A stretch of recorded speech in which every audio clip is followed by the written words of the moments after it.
टेढ़ी खीर होना मुहावरा कैसे प्रचलन में आया, सुनिए कहानी, और अच्छी लगे तो लाइक सब्सक्राइब करना।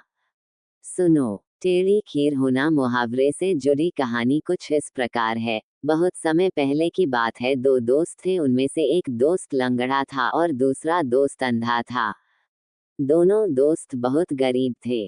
दोनों मित्र प्रतिदिन शाम के समय मिला करते थे और एक दूसरे के साथ सुख दुख को साझा किया करते थे। एक बार लंगड़े दोस्त के घर में खीर बनी। लंगड़े व्यक्ति को खीर बहुत अच्छी लगी और शाम को जब वह अपने अंधे मित्र से मिला तो उससे बोला, भाई आज मैंने खीर खाई है, खीर बहुत ही स्वादिष्ट थी, खाकर मुझे ऐसा लगा मानो स्वर्ग की अनुभूति हो गई हो। अंधे व्यक्ति ने पहले कभी खीर नहीं खाई थी, ना ही खीर के बारे में सुना था।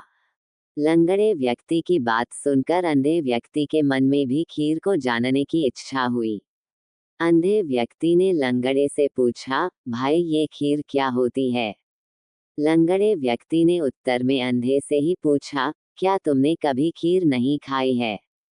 अंधे व्यक्ति ने बतलाया कि उसने पहले कभी खीर नहीं खाई है, ना ही खीर के बारे में सुना है। अंधे व्यक्ति की बात सुनकर लंगड़ा व्यक्ति बोला, भाई खीर सफेद होती है, मीठी होती है, मुलायम होती है और बहुत ही स्वादिष्ट होती है। लंगड़े की बात सुनकर गूंगा फिर पूछता है, ये सफेद रंग कैसा होता है? लंगड़े ने बतलाया कि दूध सफेद होता है, दांत भी सफेद रंग के होते हैं। अंधे को ये कुछ समझ में नहीं आ रहा था और वह लगातार लंगड़े से प्रश्न किए जा रहा था। नेत्रहीन व्यक्ति को समझाना अब लंगड़े व्यक्ति के लिए टेढ़ी खीर बन चुकी थी। वह सोच रहा था कि इसे मैं कैसे समझाऊं, तभी उसे एक सफेद बगुला दिखाई दिया। लंगड़ा उस बगुले को पकड़कर अंधे व्यक्ति के पास ले आया और उसके हाथों में रखते हुए बोला, इस बगुले की तरह खीर भी सफेद और मुलायम होती है। अंधे व्यक्ति ने अपने पास रखे हुए बगुले पर हाथ फेरा, उसे बगुला बहुत ही नर्म महसूस हुआ।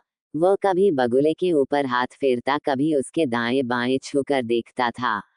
उसे बगल टेढ़ा मेढ़ा समझ में आ रहा था। तभी अंधा व्यक्ति मुस्कुराकर बोला, अच्छा तो तुम्हारी खीर इस तरह टेढ़ी मेढ़ी होती है।